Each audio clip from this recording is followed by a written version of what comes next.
Bitsong allows fans to buy NFTs from artists and allows artists and labels to sell fan tokens to fans.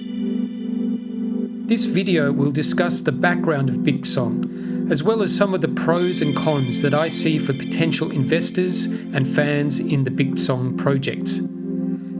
First, some background. Bitsong was conceived in 2018 by Angela Rika, excuse my pronunciation, and launched on-chain in 2021 with co-founder Lilian Angelin. Again, please excuse my pronunciation. 6 team members are listed on the website. It is part of the Cosmos ecosystem, and its BTSG coin can be accessed via the Osmosis chain.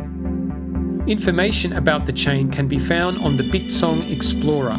Like many small-cap crypto projects, a USD price chart shows its glory days to be back in 2021 and 2022. Basically, the Bitsong platform allows users to purchase NFTs in its native currency BTSG and purchase fan tokens with BTSG, allowing them to support artists, record labels, and even a magazine. As the Bitsongnia spacecraft navigates the Kryptonian galaxy, I'd like to discuss some personal pros and cons.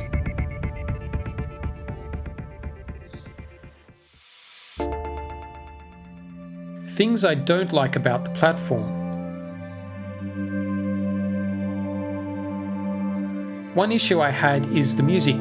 I wasn't familiar with any of the artists, and I wasn't a huge fan of the artists I listened to, nor the NFTs that were dropping.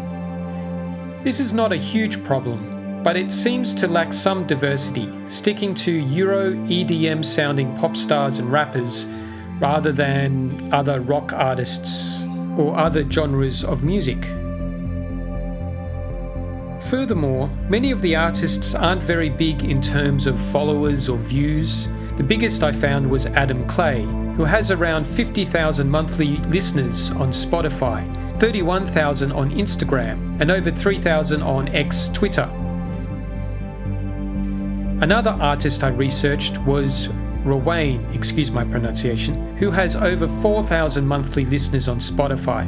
Like Adam Clay, she has both songs dropping on Bitsong Studio and fan tokens on Sinfonia. She had 400 followers on Twitter, 8,000 followers on Facebook, 22,000 followers on Instagram, and 9,000 subscribers on YouTube. I couldn't find a homepage or tour information, which should be easy to find for artists, but there's a bio section under white paper where you can find more information.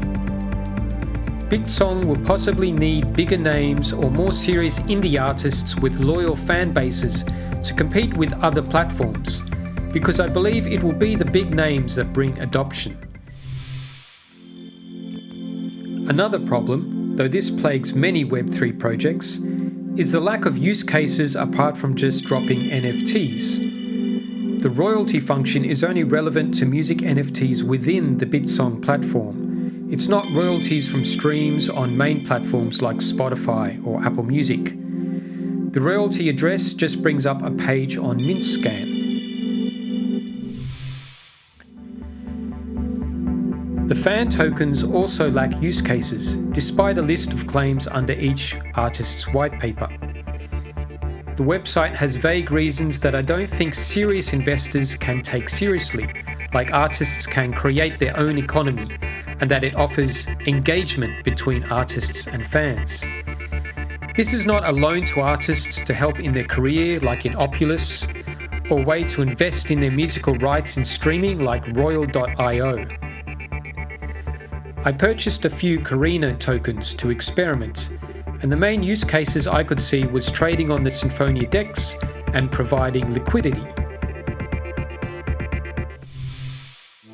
Finally, I feel Bitsong is a little old in crypto terms. However, Bitsong Studio was launched a month ago, but apart from that there wasn't so much developer activity seen on MintScan, as Bitsong is a small project. Having said all that, there are still some things I really like about Bitsong. I like the layout and user interface of Bitsong Studio. It was only launched last month and has seen more and more artist drops, so there's much potential. I also found the Sinfonia decks intuitive and easy to use. I like the fact that it's part of the Cosmos ecosystem, giving it support and credibility.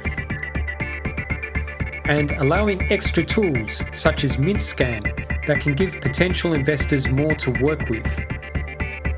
And despite the lack of use cases for the fan token, it can still be fun for fans to buy and trade tokens, with the potential that more dApps and tools are added in the future, increasing potential use cases. Or that one of the lesser known singers becomes a household name and fans can sell the tokens after it takes off. At a $2 million market cap, there's plenty of room for growth. It could find a niche, for example, with DJs or indie artists. I feel it has solid infrastructure to continue building if people in crypto and in music see it offering something of value. Who knows where the Bitsonia spacecraft will end up in the Kryptonian galaxy?